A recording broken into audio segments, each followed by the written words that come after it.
what's up, kumusta ka na everyone? Nagbabalik na naman ang inyong kolak. And on today's video, pupunta pa kami ngayon sa Calatagan, Batangas. Kaya tara, samahan nyo kami sa Little Boracay! Let's go!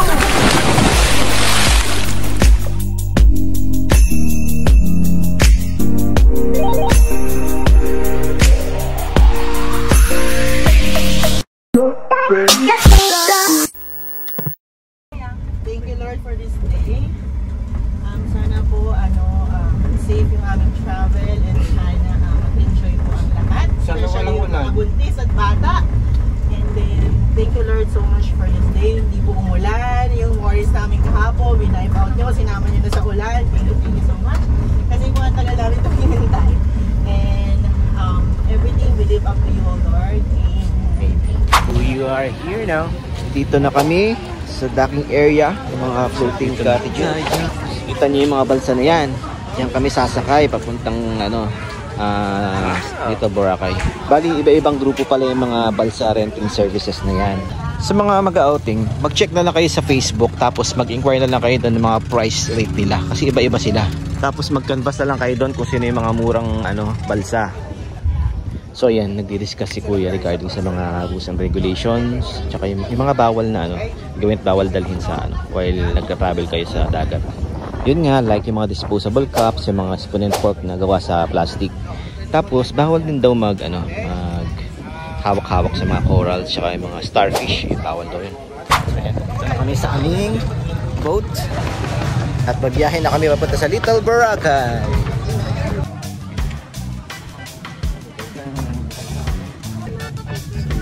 Going to our boat now. Tabi-tabi po, makikitaan po kami. Ito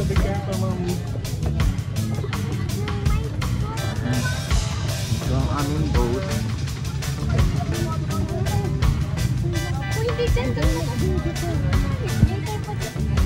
Ayan, halis na kami. Bali may apat pala kami na spots na pupunta. Yun ay yung Little Boracay, yung Starfish, yung Coral Reef, or yung tinatawag nilang diving spot, tsaka yung sandbar.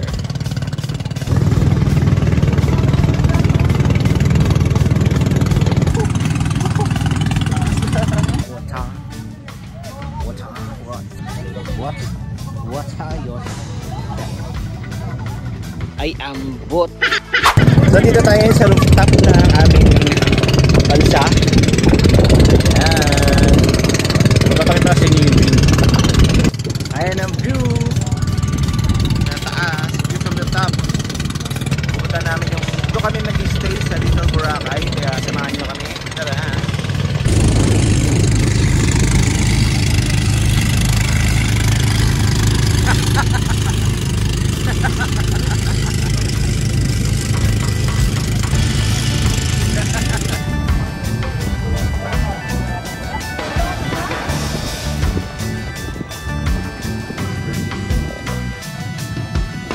Meron dito lang floating tindahan here. Ayan o. So bumili ng soft drinks, may kape, may etc. May chiria.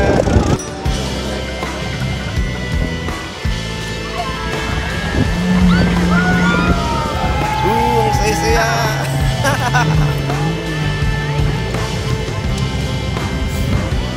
Ano yan? Samada? Ay, pag-samada.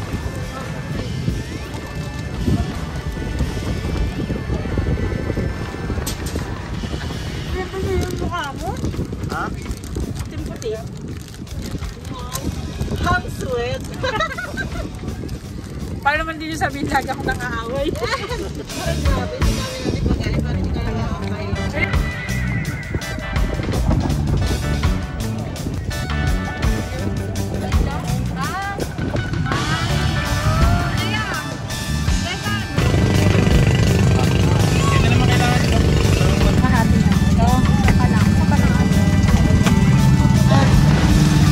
Pumasok tayo ngayon dito sa loob. Dito tayo nagtutunan ng halito.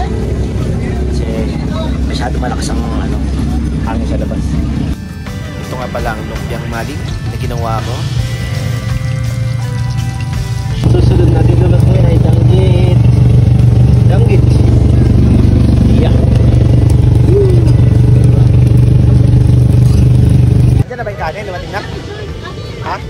kanin namin.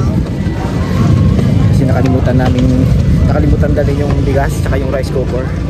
So nag-order na lang kami ng kanin. So 600 pesos to. Apat na kilo. Anyway, tignan nyo yung aming ulam. Makarami, sarap.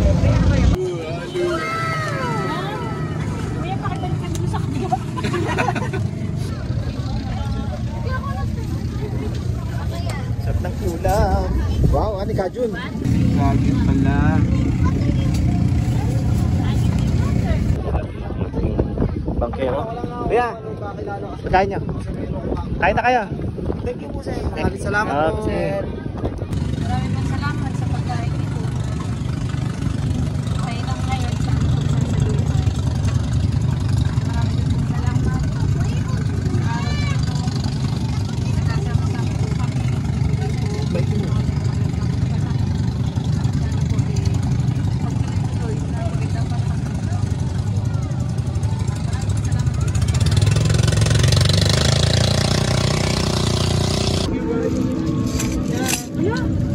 Kabila, wala. Binuksan pa.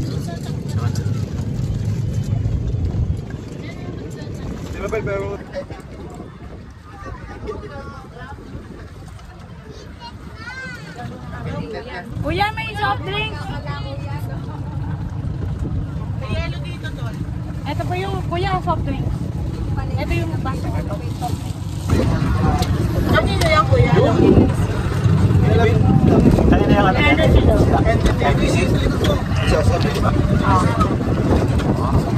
Eh, pati nang gano'n siya.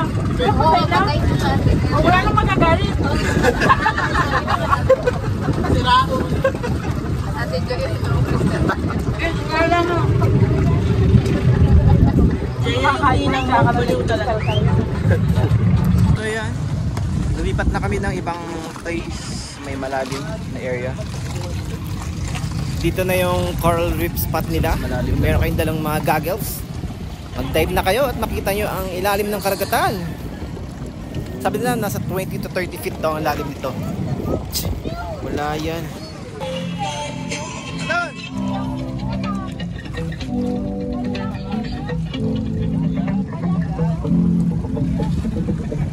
Bakit naalala ko yan? Nag-ibawin ka. Life best ka naman. Kala ka yun.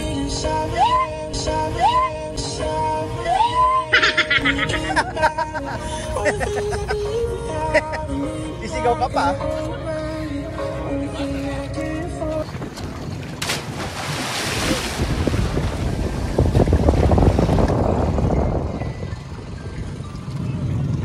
Sasakay na kami sa banana boat.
Is doon kami ngayon sa may sandbar. Ayan. So ayan, pakita ko sa inyo. Ayan, nakikita nyo doon? Ayan, ang pupunta namin.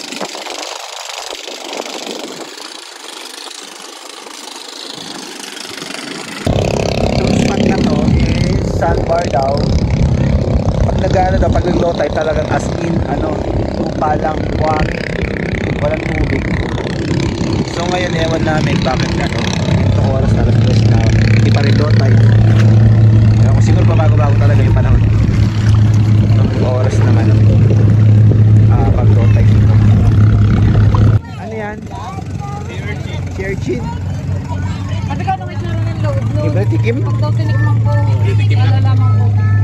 Pag kami bibili. Pag nagtigim ako, bibili ako. Tigim. Hindi kayo bumili ma'am, tigim. Wala pa tayo. Oy. Kaso maliliit Nasa pala loob yung ba doon? Magkano naman yan? Ano, Ano itsura niya? Ha? 320? 320. Mura na sa Badyaw, 20 isa yan. Sana may laman niya. Sabi ko ba yan?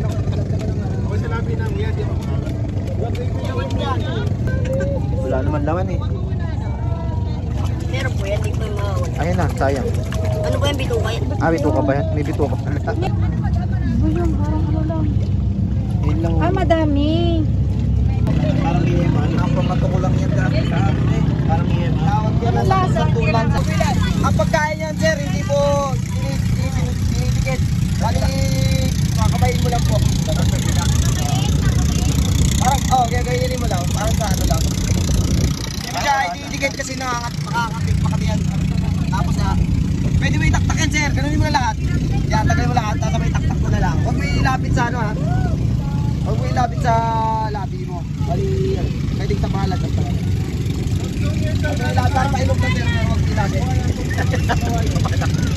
Masarap na sir. Lagay na lang. Balas malasa pag walang ano, suka. So, parang gatas na may ano. Para ano lang din. Sarap. Okay.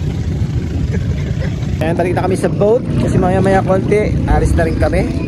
Uwian na naman mamaya. So ayun, tapos na ulit ang aming Sunday beach dito sa Kalatagan, Batangas, sa Little Boracay. Pero maganda tong lugar na to ha. Ganda talaga yung sand dito. Puti-puti, tsaka pino ang buhangin. Boracay na Boracay nga talaga siya. Kaya pala tinawag na Little Boracay. Kasi white yung sand. Ayan.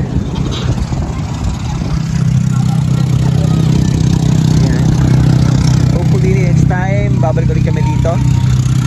Kasi maganda siya. So yan na. At talagang sobrang in-enjoy talaga namin yung every moment namin dito sa Little Boracay. Lalo-lalo na yung mga batang isip. Sayang lang hindi kami nakapagdala ng goggles, hindi nakapag-snorkeling sana kami. Anyway, okay lang. Ang mahalaga, nag-enjoy kami ngayong araw na to. Thank you Lord talaga kasi akala namin hindi na matutuloy yung outing namin. Kahapon, napakalakas ng napakalakas ng araw, ng ulan. Akala namin hindi na titigil. Bye-bye.